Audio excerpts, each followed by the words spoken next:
வணக்கம் மக்களே, நான் உங்கள் எம் ஜே தான் பேசுகிறேன். ஸோ இன்னைக்கு நம்ம சேனலில் பார்த்தீங்கன்னா ஒரு சுவாரஸ்யமான தகவல் தாங்க பார்க்க போகிறோம். அதாவது கிட்டத்தட்ட 4 நாள் 5 நாள் மிகப்பெரிய போராட்டத்துக்கு அப்புறம் இன்னைக்கு பார்த்தீங்கன்னா தளபதி விஜய் நம்ம தமிழ்நாட்டோட சிஎம்மா பதவி ஏற்று இருக்கிறாரு.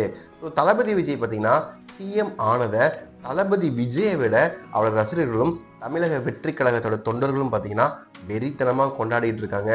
கிட்டத்தட்ட முதல் எலெக்ஷன்லேயே 108 தொகுதிகளை கைப்பற்றி மிகப்பெரிய ஒரு பெரும்பான்மை கட்சியா நம்ம தமிழக வெற்றி கழகத்தை தளபதி விஜய் உருவாக்குனாரு.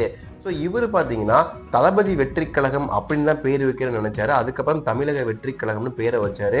அதுக்கேற்ற மாதிரியே தமிழ்நாட்டில் அசைக்க முடியாத ஒரு சக்தியா இன்னைக்கு தமிழக வெற்றி கழகம் உருவாகி இருக்குதுங்க. ஸோ தமிழக வெற்றி கழகம் 108 தொகுதி மட்டும்தான் ஜெயிச்சதுனால பெரும்பான்மையை காட்டுக்கிறதுக்காக கிட்டத்தட்ட மற்ற கட்சிகளோட உதவியால இன்னைக்கு தமிழ்நாட்டில் ஆட்சி அமைச்சிருக்கிறாங்க. ஜோசப் விஜய் என்னும் நான் அப்படின்னு அவர் சொல்லும்போது தமிழ்நாட்டில் இருக்கிற ஒட்டுமொத்த மக்களும் கைத்தட்டி சந்தோஷப்பட்டாங்க. இப்படிப்பட்ட நேரத்தில் தளபதி விஜய்க்கு பல பேர் பார்த்தீங்கன்னா கால் பண்ணி வாழ்த்துக்கள் சொல்லிட்டு இருக்காங்க. ஆனால் ஒரு முக்கியமான தலைவர் ஃபோன் பண்ணி வாழ்த்துக்கள் சொல்லியிருக்காரு. அந்த வாழ்த்துக்கள் மாதிரியும் இருக்குது, ஒரு வகையில் ஒரு டிசப்பாயின்மெண்ட்டாக அவர் சொன்னது மாதிரி இருக்குது. வேறு யாரும் கிடையாதுங்க, நம்ம பாரத பிரதமர் திரு நரேந்திர மோடி தாங்க. ஸோ அவர் பார்த்தீங்கன்னா நம்ம தளபதி விஜய்க்கு ஃபோன் பண்ணி, எப்பா நீ தமிழ்நாடு சீஃப் மினிஸ்டர் ஆகிட்ட, உனக்காக நான் பல உதவிகள் செஞ்சுருக்கேன். கரூர் இன்சிடென்ட்டு, அதே போல் பார்த்தீங்கன்னா ஜனநாயகன் பார்ட்டோட இன்சிடென்ட்டு, ஸோ இப்படி பல விஷயங்களுக்கு நான் உதவி பண்ணியிருக்கேன்.